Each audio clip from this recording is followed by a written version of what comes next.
So this is the Cannery dock at Funter Bay, and the only spot where you can dock your boat and walk ashore.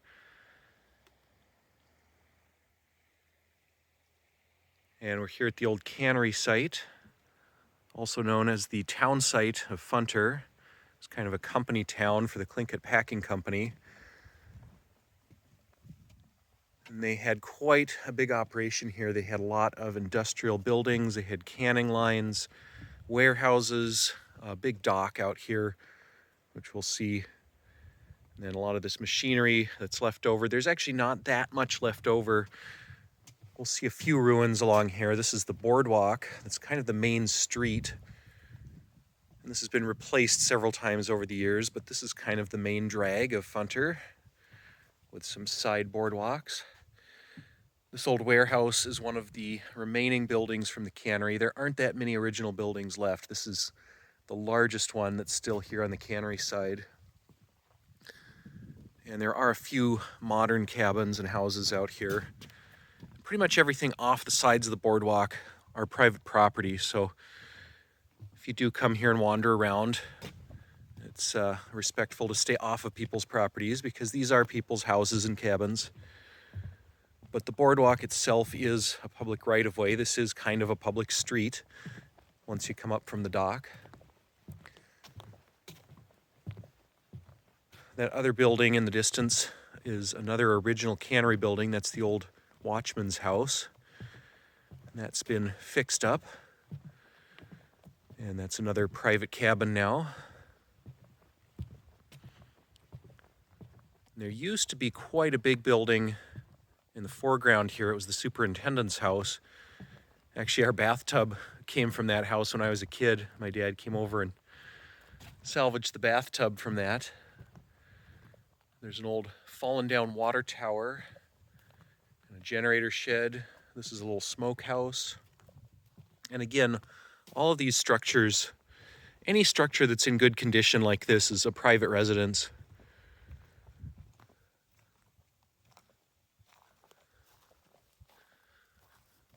And the boardwalks used to continue back into the woods here. There were more buildings, bunkhouses, more structures back in the woods. Most of those have decayed.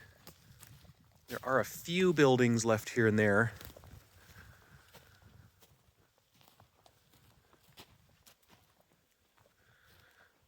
And this comes out, this little trail continues a little ways here.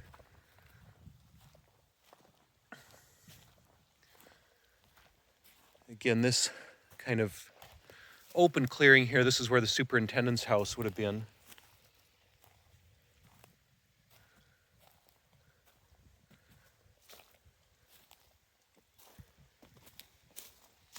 And we've come over to Coot Cove or Scow Bay. We'll do some walking around here.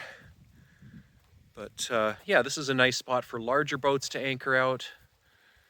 There's our old rope swing down there. We used to swing off of this. You can see the tide difference. We're at a minus tide right now. This is about a -3, so about 3 feet below mean sea level or mean low tide level.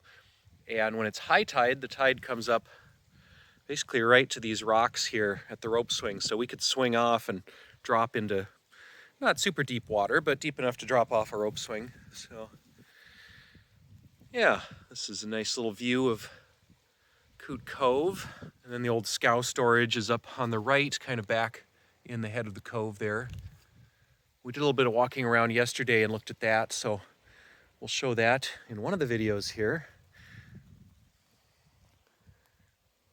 And sometimes when you're in the woods, you get these little park areas that are cleaned out. Sometimes these take some human intervention to make it as clear as this, because the kind of natural situation for a lot of the undergrowth is berry bushes and stuff like this that you don't necessarily want to go bushwhacking through. It just depends how much light comes down to the understory. A lot of this is second and third growth forest, so this has all been logged and cleared out for the cannery. So most of the trees you see here are newer trees that have grown up in the last 100 years. And a lot of the forest goes through cycles like that, where you get open areas, you get bushes, you get new trees, and then finally you get the old mature trees. These might be older. Well, they are older because they're big. I don't know if these are true original spruce, but this is about the size of a mature spruce tree. You definitely get some bigger ones.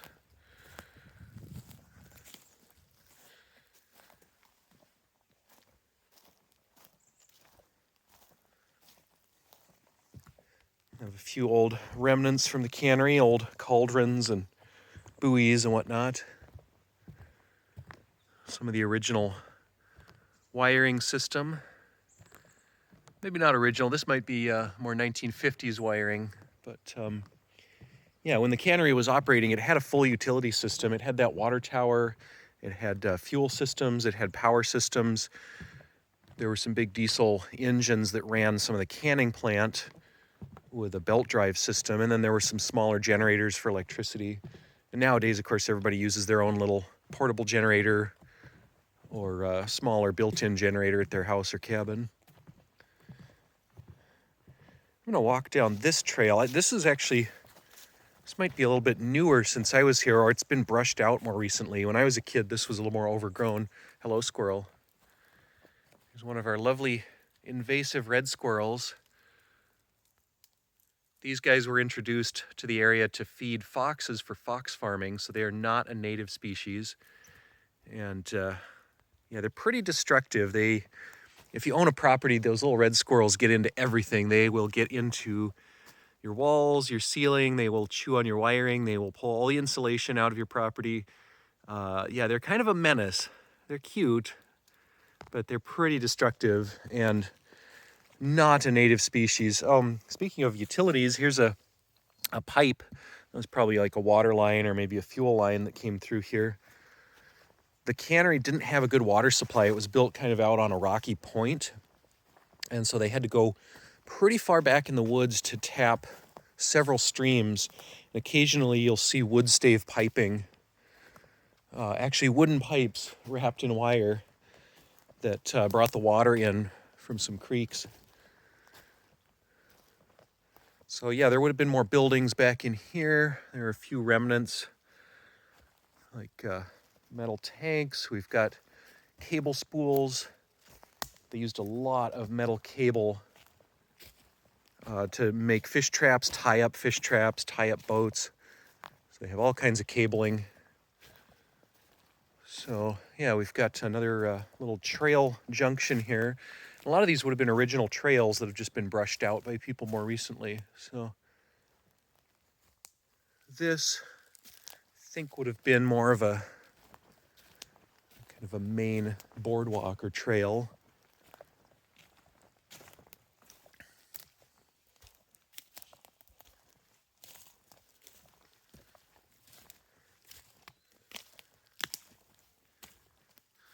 Got somebody's little fort here. This is definitely the kind of thing that I would make when I was a kid.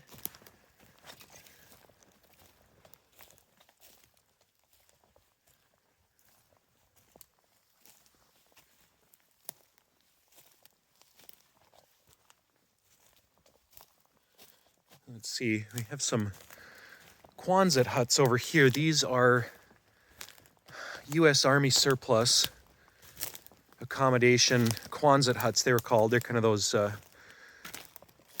just oval-shaped buildings or kind of rounded buildings, made really cheaply, made to be easily assembled in wartime. But here at Funter Bay, they were used to house Aleut natives who were brought down from the Pribilof Islands.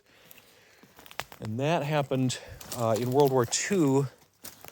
The government, the U.S. government was kind of, it's a long story with the Aleuts. They were brought to the Pribilof Islands by the Russians to hunt seals, and then the U.S. government kind of inherited them. There wasn't a lot of respect for traditional culture or native rights back in the day, so the government kind of told them what to do and where to go, and operated the Pribilof Islands as a business to hunt seals.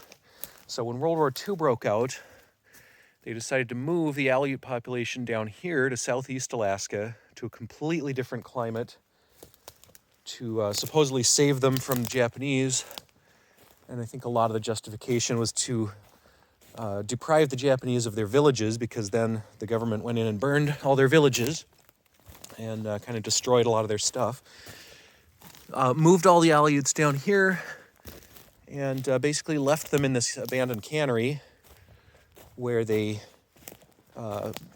had various illnesses, various health issues, because again, it was a completely different climate. They were not really provided with much in the way of food, medicine, proper housing, or blankets or things like that. It's a long story, and it's a very sad story. So I didn't mean to get into to that story here in this video, but we will see the cemetery where a lot of the internees were buried when they didn't make it. So let's see, we're back at that water tower. Yeah, when I was a kid, this was still standing. You could actually get up on you could walk up on a stairway to the top level of it, but it has not survived. This would have been a wooden water tank in here, but yeah, rough condition. Things definitely decay here pretty quickly, so you can see there is a lot of growth on top of older structures. If you don't maintain these structures, they really start to decay quickly. You can see some more old stuff over here that's been pulled out of various buildings. So kind of the old 1950s trash pile. Very classic. That old stove from one of the buildings here.